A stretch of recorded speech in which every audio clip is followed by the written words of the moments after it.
نبی صلی اللہ علیہ وآلہ وسلم کا سلسلہ نسب 3 حصوں پر تقسیم کیا جا سکتا ہے۔ ایک حصہ جس کی صحت پر اہل سیر اور ماہرین انساب کا اتفاق ہے، یہ عدنان تک منتہا ہوتا ہے۔ دوسرا حصہ جس میں اہل سیر کا اختلاف ہے، کسی نے توقف کیا ہے اور کوئی قائل ہے، یہ عدنان سے اوپر ابراہیم علیہ السلام تک منتہا ہوتا ہے۔ تیسرا حصہ جس میں یقیناً کچھ غلطیاں ہیں، یہ حضرت ابراہیم علیہ السلام سے اوپر حضرت آدم علیہ السلام تک جاتا ہے۔ ذیل میں تینوں حصوں کی قدر تفصیل پیش کی جا رہی ہے۔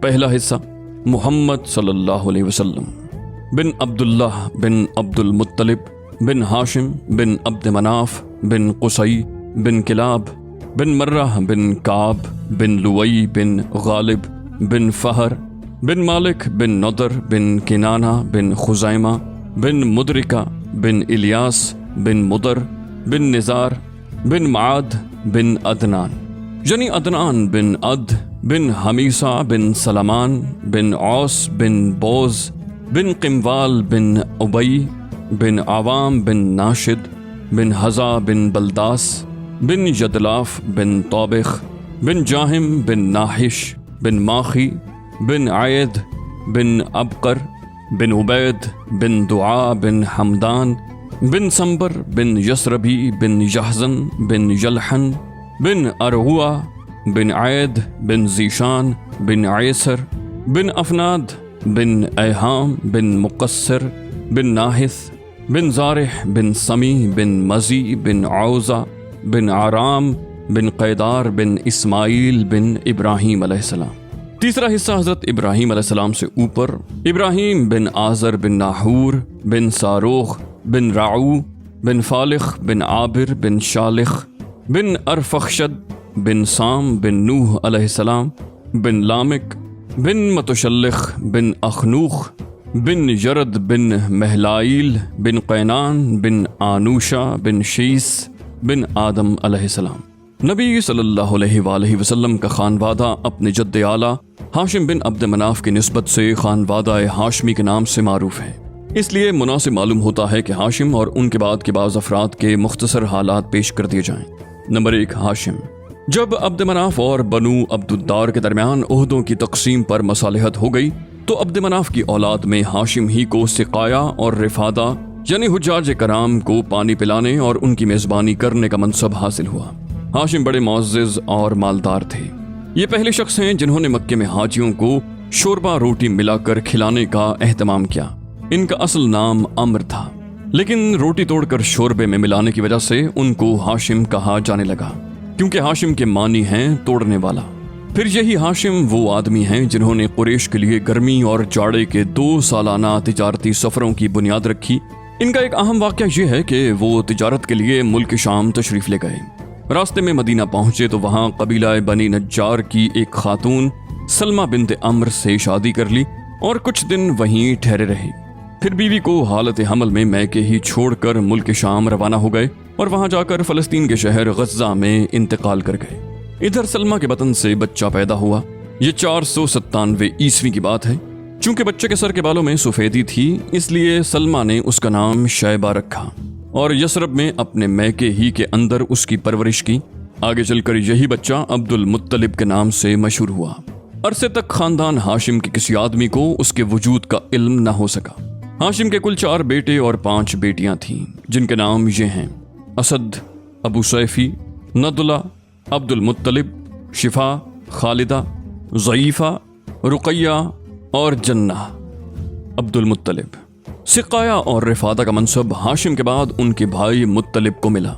یہ بھی اپنی قوم میں بڑی خوبی اور اعزاز کے مالک تھے۔ ان کی بات ٹالی نہیں جاتی تھی۔ ان کی سخاوت کے سبب قریش نے ان کا لقب فیاض رکھ چھوڑا تھا۔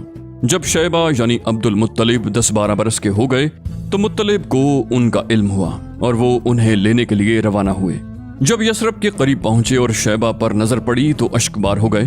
انہیں سینے سے لگا لیا اور پھر اپنی سواری پر پیچھے بٹھا کر مکہ کے لیے روانہ ہو گئے، مگر شیبہ نے ماں کی اجازت کے بغیر جانے سے انکار کر دیا۔ اس لیے مطلب ان کی ماں سے اجازت کے طالب ہوئے، مگر ماں نے اجازت نہ دی۔ آخر مطلب نے یہ کہا کہ یہ اپنے والد کی حکومت اور اللہ کے حرم کی طرف جا رہے ہیں۔ اس پر ماں نے اجازت دے دی اور مطلب انہیں اپنے اونٹ پر بٹھا کر مکہ لے آئے۔ مکے والوں نے دیکھا تو کہا یہ عبد المطلب ہے، یعنی مطلب کا غلام ہے۔ مطلب نے کہا نہیں نہیں، یہ میرا بھتیجا یعنی میرے بھائی ہاشم کا لڑکا ہے۔ پھر شیبہ نے مطلب کے پاس پرورش پائی اور جوان ہوئے۔ اس کے بعد مقام ردمان یمن میں مطلب کی وفات ہو گئی اور ان کے چھوڑے ہوئے مناصب عبد المطلب کو حاصل ہوئے۔ عبد المطلب نے اپنی قوم میں اس قدر شرف و اعزاز حاصل کیا کہ ان کے آباء و اجداد میں بھی کوئی اس مقام کو نہ پہنچ سکا تھا۔ قوم نے انہیں دل سے چاہا اور ان کی بڑی عزت اور قدر کی۔ جب مطلب کی وفات ہو گئی تو نوفل نے عبد المطلب کے صحن پر غاصبانہ قبضہ کر لیا۔ عبد المطلب نے قریش کے کچھ لوگوں سے اپنے چچا کے خلاف مدد چاہی، لیکن انہوں نے یہ کہہ کر معذرت کر دی کہ ہم تمہارے اور تمہارے چچا کے درمیان دخیل نہیں ہو سکتے۔ آخر عبد المطلب نے بنی نجار میں اپنے ماموں کو کچھ اشعار لکھ بھیجے جن میں ان سے مدد کی درخواست کی تھی۔ جواب میں ان کا ماموں ابو سعد بن عدی 80 سوار لے کر روانہ ہوا اور مکے کے قریب ابتح میں اترا۔ عبد المطلب نے وہاں ملاقات کی اور کہا ماموں جان گھر تشریف لے چلیں۔ ابو سعد نے کہا نہیں، خدا کی قسم، یہاں تک کہ نوفل سے مل لوں۔ اس کے بعد ابو سعد آگے بڑھا اور نوفل کے سر پر آن کھڑا ہوا۔ نوفل حتیم میں مشائخ قریش کے ہمراہ بیٹھا تھا۔ ابو سعد نے تلوار بے نیام کرتے ہوئے کہا اس گھر کے رب کی قسم، اگر تم نے میرے بھانجے کی زمین واپس نہ کی تو یہ تلوار تمہارے اندر پیوست کر دوں گا۔ نوفل نے کہا اچھا لو، میں نے واپس کر دی۔ اس پر ابو سعد نے مشائخ قریش کو گواہ بنایا، پھر عبد المطلب کے گھر گیا اور 3 روز مقیم رہ کر عمرہ کرنے کے بعد مدینہ واپس چلا گیا۔ اس کے بعد نوفل نے بنی ہاشم کے خلاف بنی عبد شمس سے باہمی تعاون کا عہد و پیمان کیا۔ ادھر بنو خزاع نے دیکھا کہ بنو نجار نے عبد المطلب کی اس طرح مدد کی ہے تو کہنے لگے کہ عبد المطلب جس طرح تمہاری اولاد ہے ہماری بھی ہے، لہٰذا ہم پر اس کی مدد کا حق زیادہ ہے۔ اس کی وجہ یہ تھی کہ عبد مناف کی ماں قبیلہ خزاع ہی سے تعلق رکھتی تھی۔ چنانچہ بنو خزاع نے دار الندوہ میں جا کر بنو عبد شمس اور بنو نوفل کے خلاف بنو ہاشم سے تعاون کا عہد و پیمان کیا۔ یہی پیمان تھا جو آگے چل کر اسلامی دور میں فتح مکہ کا سبب بنا۔ بیت اللہ کے تعلق سے عبد المطلب کے ساتھ 2 اہم واقعات پیش آئے، ایک چاہے زمزم کی کھدائی کا واقعہ اور دوسرا فیل کا واقعہ۔ پہلے واقعے کا خلاصہ یہ ہے کہ عبد المطلب نے خواب دیکھا کہ انہیں زمزم کا کنواں کھودنے کا حکم دیا جا رہا ہے اور خواب ہی میں انہیں اس کی جگہ بھی بتائی گئی۔ انہوں نے بیدار ہونے کے بعد کھدائی شروع کی اور رفتہ رفتہ وہ چیزیں برآمد ہوئیں جو جرہم نے مکہ چھوڑتے وقت چاہے زمزم میں دفن کی تھیں، یعنی تلواریں، زرہیں اور سونے کے 2 ہرن۔ عبد المطلب نے تلواروں سے کعبے کا دروازہ ڈھالا، سونے کے 2 ہرن بھی دروازے ہی میں فٹ کیے اور حاجیوں کو زمزم پلانے کا بندوبست کیا۔ کھدائی کے دوران یہ واقعہ بھی پیش آیا کہ جب زمزم کا کنواں نمودار ہو گیا تو قریش نے عبد المطلب سے جھگڑا شروع کیا اور مطالبہ کیا کہ ہمیں بھی کھدائی میں شریک کر لو۔ عبد المطلب نے کہا میں ایسا نہیں کر سکتا، میں اس کام کے لیے مخصوص کیا گیا ہوں، لیکن قریش کے لوگ باز نہ آئے، یہاں تک کہ فیصلے کے لیے بنو سعد کی ایک کاہنہ عورت کے پاس جانا طے ہوا اور لوگ مکہ سے روانہ بھی ہو گئے، لیکن راستے میں اللہ تعالیٰ نے انہیں ایسی علامات دکھائیں کہ وہ سمجھ گئے کہ زمزم کا کام قدرت کی طرف سے عبد المطلب کے ساتھ مخصوص ہے، اس لیے راستے ہی سے پلٹ آئے۔ یہی موقع تھا جب عبد المطلب نے نظر مانی کہ اگر اللہ نے انہیں 10 لڑکے عطا کیے اور وہ سب کے سب اس عمر کو پہنچے کہ ان کا بچاؤ کر سکیں تو وہ ایک لڑکے کو کعبہ کے پاس قربان کر دیں گے۔ دوسرے واقعے کا خلاصہ یہ ہے کہ ابرہا صباح حبشی نے، جو نجاشی بادشاہ حبش کی طرف سے یمن کا گورنر جنرل تھا، جب دیکھا کہ اہل عرب خانہ کعبہ کا حج کرتے ہیں تو سنا میں ایک بہت بڑا کلیسا تعمیر کیا اور چاہا کہ عرب کا حج اسی کی طرف پھیر دے، مگر جب اس کی خبر بنو کنانہ کے ایک آدمی کو ہوئی تو اس نے رات کے وقت کلیسا کے اندر گھس کر اس کے قبلے پر پائخانہ پوت دیا۔ ابرہا کو پتہ چلا تو سخت برہم ہوا اور 60,000 کا ایک لشکر جرار لے کر کعبے کو ڈھانے کے لیے نکل کھڑا ہوا۔ اس نے اپنے لیے ایک زبردست ہاتھی بھی منتخب کیا۔ لشکر میں کل 9 یا 13 ہاتھی تھے۔ ابرہا یمن سے یلغار کرتا ہوا مغمس پہنچا، وہاں اپنے لشکر کو ترتیب دے کر اور ہاتھی کو تیار کر کے مکے میں داخلے کے لیے چل پڑا۔ جب مزدلفہ اور منا کے درمیان وادی محسر میں پہنچا تو ہاتھی بیٹھ گیا اور کعبے کی طرف بڑھنے کے لیے کسی طرح نہ اٹھا۔ اس کا رخ شمال، جنوب یا مشرق کی طرف کیا جاتا تو اٹھ کر دوڑنے لگتا، لیکن کعبے کی طرف کیا جاتا تو بیٹھ جاتا۔ اسی دوران اللہ نے چڑیوں کا ایک جھنڈ بھیج دیا جس نے لشکر پر ٹھیکری جیسے پتھر گرائے اور اللہ نے اسی سے انہیں کھائے ہوئے بھس کی طرح بنا دیا۔